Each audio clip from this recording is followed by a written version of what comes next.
জননেত্রী শেখ হাসিনা বা আপনার বাংলাদেশের প্রাইম মিনিস্টার শেখ হাসিনা, উনি বাংলাদেশে ফিরে আসার চান্স কতটুকু? উনি কিন্তু বাংলাদেশ ফিরবেন, এর মধ্যে কোনো সংশয় নেই। এটা আমি পুরো দৃঢ়তার সাথে, পুরো রেসপন্সিবিলিটির সাথে বলতে পারি। কবে, কিভাবে সেটা বলতে পারবো না, তবে উনি ফিরবেন এর মধ্যে কোনো সংশয় নেই। এবং এইটুকু বলতে পারি যে যতদূর আমার মনে হয় একটা লাইন বললে জিনিসটা খুব ক্লিয়ার হয়ে যাবে, হাসি মুখে ফিরবেন। আশা করি সেটাতেই উত্তরটা পেয়ে গেছে। দাদা, কবে কখন ফিরবেন সেটা আপনি বলছেন যে বলতে পারবেন না, আসলে কি বলতে পারবেন না নাকি আপনি টেকনিক্যালি এড়িয়ে যাচ্ছেন ব্যাপারটা? এটা একদম আমি বলবো না, আমি এটা এটা এটা আমি বলতে পারবো না। কিন্তু এইটুকু বলতে পারি যে উনি ডেফিনেটলি দেশে তো ফিরবেন, এবং যেটা আমি বললাম হাসি মুখে ফিরবেন, এর মধ্যেও কোনো সংশয় নেই। কিন্তু কবে কিভাবে এগুলো আমি বলতে পারবো না, এগুলো বলা যাবে না আমার, তো সেটা আমি বলতে পারবো না। কিন্তু আমার মনে হয় মানে এটা হবে সেটা নিশ্চিত, কোনো বিষয় নেই। একটু সময়ের অপেক্ষা, এইটুকু বলবো, সময়টার অপেক্ষা করতে হবে, কবে বলতে পারবো না। হ্যাঁ, ধন্যবাদ দাদা। দাদা, ভারতে শুরু হচ্ছে বিভিন্ন দেশের নিরাপত্তা বিশ্লেষকদের বৈঠক, আবার বাংলাদেশে ইসলামী জঙ্গিরাই শেখ হাসিনাকে দেশে ফেরার আন্তর্জাতিক পথ তৈরি করছে। এই বিষয়টা নিয়ে আসলে আপনার মতামত কি, বা পারবে কিনা? দেখেন, এক নম্বর কথা হচ্ছে যে আন্তর্জাতিক যে ল গুলো আছে সেই ল এর হিসাবে বাংলাদেশের ইন্টারিম সরকারের তরফ থেকে এরা যতই যা চেষ্টা করুক সেটা তারা করতে পারবে না, এক নম্বর। দু নম্বর, জঙ্গিবাদ, আমি যেটা বলবো যে এই মুহূর্তে বাংলাদেশ একটি জঙ্গিবাদের মানে হটবেড হয়ে আছে এই মুহূর্তে। সুতরাং সেই অবস্থাতে মানে বেশ কিছু জঙ্গি সংগঠন, শুধু বাংলাদেশের ভেতরের নয়, ভেতরের তো প্রচুর জঙ্গি সংগঠন আছেই, এটা ছাড়াও পাকিস্তানের থেকে যে দুটি জঙ্গি সংগঠন এই মুহূর্তে বাংলাদেশে মানে খেলে বেড়াচ্ছে, যাকে আমি কথাটা এইভাবেই বলবো, তারা অনেক কিছু প্ল্যান প্রোগ্রাম, অনেক কিছু তারা চেষ্টা করছে করার, সফল একটাও হবে না, এর মধ্যে কোনো সংশয় নেই। কিন্তু মজার ব্যাপার হচ্ছে যে এই জঙ্গি সংগঠনেরই দিক দিয়ে যদি আমি কথাটা দেখি জিনিসটা, তাহলে এদেরই বড় বড় নেতাগণেরা বলছেন যে এই সিকিউরিটির কনফারেন্সে, যেখানে সিকিউরিটির কনফারেন্সের কথা হচ্ছে, সেখানে এমন লোকেরা কথা বলছে যারা নাকি সিকিউরিটির জন্য সবচেয়ে বড় থ্রেট। সুতরাং আমি মনে করি যে বেশি কথা বলার আগে তারা যেন নিজেদের দিকটায় আগে দেখে, চেনে, তারপরে যেন কথাটা অন্য কোনো দেশকে বলে, বিশেষ করে ভারতকে। ধন্যবাদ দাদা। দাদা, আমি একটা জাস্ট কমেন্টস এর একটা জবাব দিয়ে দিই, সরি আপনাকে। আমাদের এক ভাই লিখেছেন, ভাই আপনার সব পোস্ট দুবার করে আসছে। জি ভাই, আমাদের সব পোস্ট দুবার করে আসছে, কারণ আমরা দুটা ভার্সনে চালু করেছি। একটা হচ্ছে টিভি, ল্যাপটপ, কম্পিউটার থেকে, আর একটা হচ্ছে মোবাইল থেকে। যে যেখান থেকে দেখবে সেখান থেকে দেখতে পারবে, এই জন্য দুবার করে আসছে ভার্সনটা। ধন্যবাদ ভাই আপনাকে। দাদা, আজকে আমাদের পররাষ্ট্র উপদেষ্টা উনি বলেছেন যে ভারত শেখ হাসিনাকে ফেরত দেবে না, এবং এই জন্য কিছু করারও নেই। কিছুদিন আগে আবার আমাদের আপনার প্রেস সচিব বলেছিলেন যে সকলকে ফেরত নিয়ে আসা হবে এবং আসাদুজ্জামান খান কামালকে দিয়ে ফেরানোর পথ তৈরি হবে। এবং ভারতের সম্ভবত জয়শঙ্কর স্যার মনে বলেছিলেন যে শেখ হাসিনা যতদিন প্রয়োজন ততদিনই এই দেশে থাকবেন। আপনি বিষয়টাকে একটু খোলাসা করতে পারবেন, আসলে কোন দিকে কি বল খেলা হচ্ছে? দেখুন, এটা ফুটবল মাঠের মতো, যেখানে দুটি গোলপোস্ট আছে, দুটি টিম থাকার কথা, কিন্তু এখানে 4-5টা টিম আছে এবং গোলপোস্ট সেই দুটোই আছে। যাই হোক, আশা করি যেটা বলার আমার প্রচেষ্টা সেটা কিছুটা বুঝেছেন। তা সত্ত্বেও আমি জিনিসটাকে আরেকটু ক্লিয়ারলি বলার চেষ্টা করছি। 1 নম্বর, ভারতের তরফ থেকে ভারত যেটা আমাদের ভারতের বিদেশমন্ত্রী, পররাষ্ট্রমন্ত্রী যিনি কথাটা বলেছেন, ওনার কথাটা একেবারে ক্লিয়ার, জিনিসটা এর মধ্যে কোনো সংশয় নেই। দ্বিতীয়ত, যেটা আজকে বাংলাদেশের তরফ থেকে যে স্টেটমেন্টটা এসছে যে আমরা মানে যদি ভারত হয়তো দেবে না তার, এবং আমাদের সেটা মেনে নিয়ে থাকতে হবে, এরকম ভাবেই স্টেটমেন্টটা করা। তার মানেটা এটা যে কোথাও একটা ভালোভাবে তারা বুঝতে পেরেছে যে বৃথা চেষ্টা করে লাভ নেই। চেষ্টা একটা সময় অবধি জোর গলায় বলা হয়েছিল যে ভারত দিয়ে দাও আমাদের শেখ হাসিনাকে, এরকম করে বলা হয়েছিল।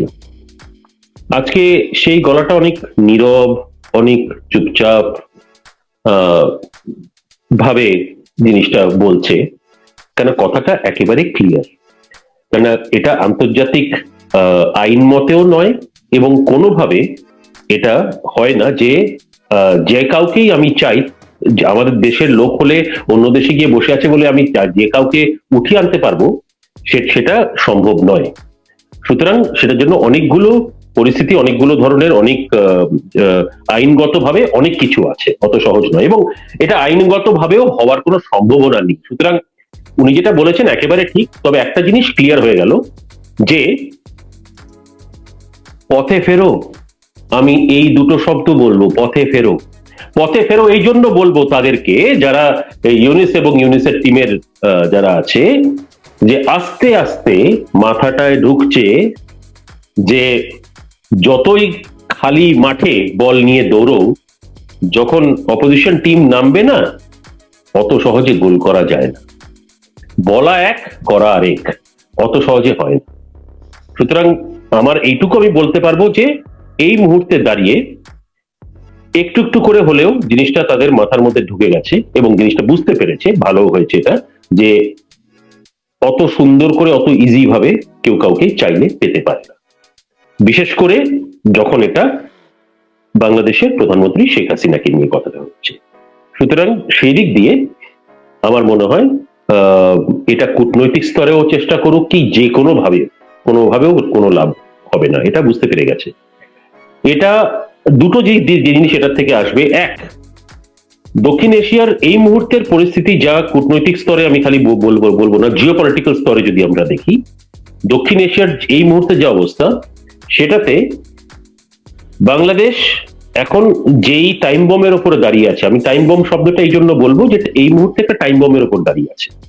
এই টাইম বোমটা কবে ফাটবে কেউ জানে না, কেননা বোমটা তৈরি বাংলাদেশে, যারা দাঁড়িয়ে আছে তারাও বাংলাদেশি, যেখানে দাঁড়িয়ে আছে সেটাও বাংলাদেশ।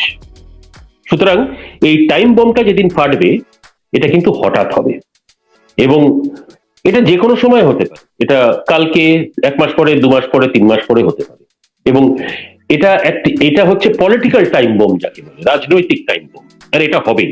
জিও পলিটিক্যাল স্তর থেকে এটা বাংলাদেশে হতে বাধ্য, কেননা পরিস্থিতিটা যেভাবে এগিয়েছে বিগত 17 মাসে, যেভাবে আমরা জিনিসটাকে এগোতে দেখেছি, আলটিমেটলি গিয়ে রেজাল্ট কিন্তু এটাই হবে। একটু অপেক্ষা করলে সামনে চলে আসবে, এইটুকু আমি বলতে পারি। কিন্তু যতই পাকিস্তান চেষ্টা করুক, যতই যে দেশই তাদের হয়ে, বাংলাদেশের হয়ে চেষ্টা করুক, টার্কি করুক, পাকিস্তান করুক, যেই করুক, খেলা অত সহজ নয়। দাদা, বাংলাদেশের 2 দিন আগে একটা খবর খুব ভালোভাবেই প্রচার হয়েছিল যে ভারত সম্ভবত আওয়ামী লীগের দিক থেকে মুখ ফিরিয়ে নিয়েছে, ইউনূসের দিকে হাত বাড়িয়ে দিয়েছে। এই খবরটা যখন দিল, তারপরে মানে গত পরশুদিন আবার আরেকটা খবর আসলো, সেটা হচ্ছে ভারত থেকে 1,500 টন পেঁয়াজ আমদানির অনুমোদন দিয়েছে সরকার 50টা কোম্পানিকে, প্রতিটা কোম্পানি 3 টন করে আনবে, এবং ভারত সরকারের সেই অনুমোদনে সাই দিয়েছে। তার কারণ হচ্ছে গত 1 সপ্তাহ ধরে বাংলাদেশে পেঁয়াজের কেজি হয়ে গেছিল 180 টাকা। তো এর মধ্যে আমি তখনই বুঝলাম যে ভারত সরকার মানে হাঁ দেওয়ার কারণেই এরা বুঝাচ্ছে যে ভারত সরকার আসলে ডাক্তার ইউনূসের দিকে আছে। আসলে এটা কি সরকারের দিকে গেল নাকি বাংলাদেশের জনগণের কথা চিন্তা করে এই পেঁয়াজ আমদানির বা রপ্তানির ইয়েটা দিয়েছে, এটা কি একটু বলবেন কিনা? হ্যাঁ, এটা খুব ভালো প্রশ্ন। আমি মনে করি ভারত যা করেছে সেটা পুরোপুরি বাংলাদেশের জনগণের জন্য। কারণ এটাতে ইউনিসের কাছে হওয়া আর দূরে থাকার কোনো প্রশ্ন আসে না। কেননা এটা পুরোপুরি ভারত সরকার যেটা করেছে সেটা একটা বাংলাদেশের জনগণের দিক থেকে জিনিসটা যখন একটা পরিস্থিতি এরকম ক্রিয়েট হয়ে যায়, তো সেখানে সেইটুকু বাংলাদেশের জনগণকে যতটুকু পারা যায় হেল্প করাটা, এটা একটা নেইবার হিসেবে আমার মনে হয় এটা ডেফিনেটলি একটা ভালো সাইন। কিন্তু তার মানে এটা নয় যে আজকে যদি ইউনিসের জায়গায় এবিসিডি কেউ থাকতো তাহলেও ভারত সরকারের এই অ্যাকশনটা এটাই হতো, এবং এভাবেই ভালো যেরকম করে একটা হিউম্যানিস্ট সাইড থেকে আমরা যখন দেখি এই কূটনীতি তাকে আমরা মোটামুটি একটা হিউম্যান ডিপ্লোমেসি বলে বলি। আমার মনে হয় এটা যে কোনো সময় যে কেউ থাকুক তাতে সরকারে কে আছে কেউ দেখতে যাচ্ছে না, এটা মানুষের জন্য করা, এবং আমার মনে হয় ডিসিশনটা একদমই ঠিক।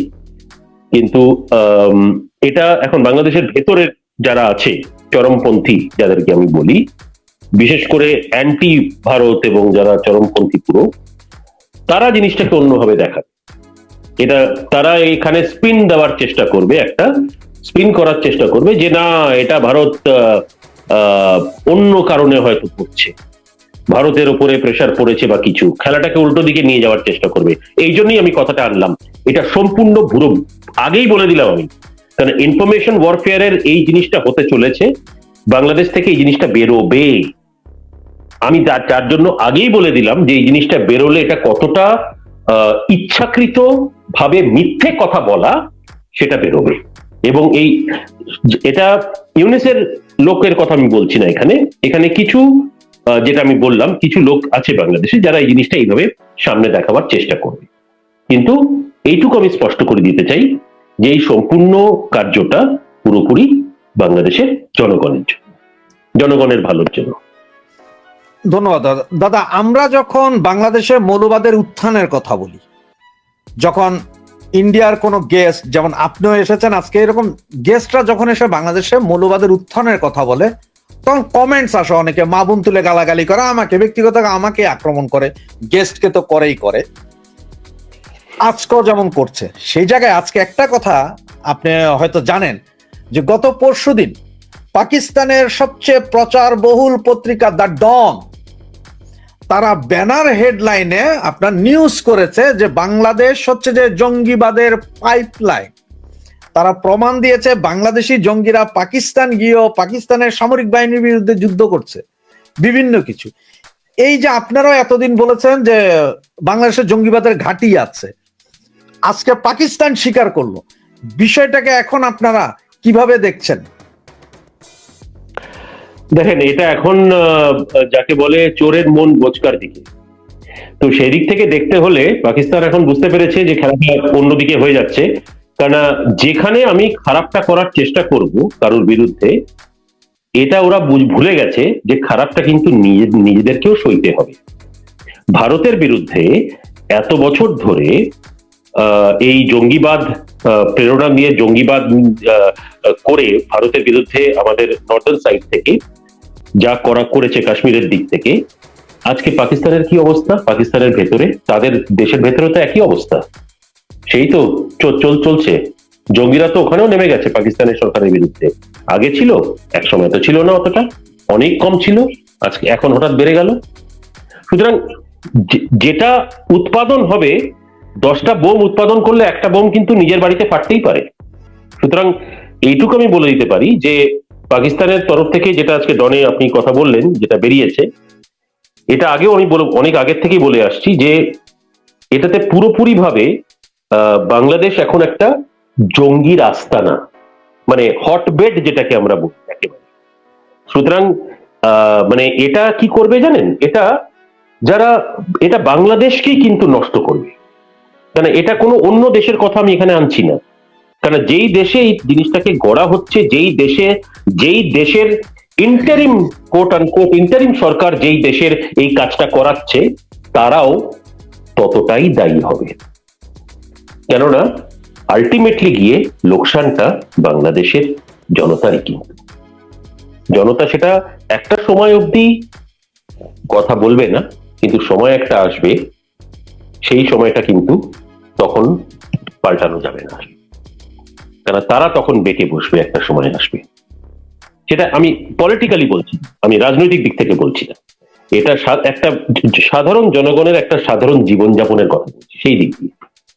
সুতরাং টেরোরিজম জিনিসটা, কারণ আমি অনেকদিন ধরে টেরোরিজম নিয়ে কাজ করছি পাকিস্তানে, আমি যেটা আপনাকে আগেও হয়তো বলেছি, পাকিস্তানে আমি আন্ডার কভার গেছি, সুতরাং এদের আমি চিনি, এই টেররিস্টের পুরো নেটওয়ার্ক গুলো কিরকম করে কাজ করে না করে এগুলো আমি মোটামুটি সাংবাদিক হিসেবে যে জিনিসটা আমার চোখের সামনে আমি দেখেছিলাম, আমি জানি এই জিনিস। সুতরাং একটা জিনিস বলতে পারি যে কখনো জঙ্গিবাদ, এই টেররিজম বা জঙ্গিবাদ, এগুলো কিন্তু কখনো কোনো দেশের জন্যই ভালো নয়। সুতরাং যেই দেশের বসেই যে কাজটা করা হচ্ছে, সেই দেশ কিন্তু সবচেয়ে বেশি এফেক্টটা সেই দেশের উপর পড়ে। যদিও তারা বলবে আমাদের দেশে তো কোনো কিছু নেই, আমাদের দেশে কেন বিরুদ্ধে কিচ্ছু করছি না, আমরা তো অন্য দেশের বিরুদ্ধে করছি, কিন্তু আলটিমেটলি সেটার একটা ফল আউট কিন্তু নিজেদের দেশকেও সইতে হবে। এইটুকু মানে আমার মনে হয় জিনিসটা একদম ক্লিয়ার, এবং পাকিস্তানের তরফ থেকে জিনিসটা বুঝতে পেরেছে ওরা, এবং কিছুটা এখন প্রেশার ট্যাকটিক্স কাজ করবে। এটা আন্তর্জাতিক স্তরে পুতিনের যে ভারতের ভিজিটটা হলো তারপরের থেকে কিছু কিছু অঙ্ক কিন্তু আবার যেখানে প্লাস হওয়ার কথা সেখানে মাইনাস হচ্ছে, যেখানে মাইনাস হওয়ার কথা সেখানে প্লাস হচ্ছে। বিশেষ করে কূটনৈতিক স্তর থেকে ভারত, রাশিয়া, চায়না, এই তিনটে দেশ ছাড়া বাকি যেই যেই দেশ এই পুরো দক্ষিণ এশিয়ার এই ফ্রেটার মধ্যে ছিল, ইনক্লুডিং আমাদের কিছুটা অর্থে ইসরায়েলও আছে, অল্প হলেও তাদের ইন্টারেস্ট একটা আছে, কিন্তু বাকি সব দিক দিয়ে দেখতে গেলে আমার মনে হয় অঙ্কটা কিন্তু পাল্টাচ্ছে।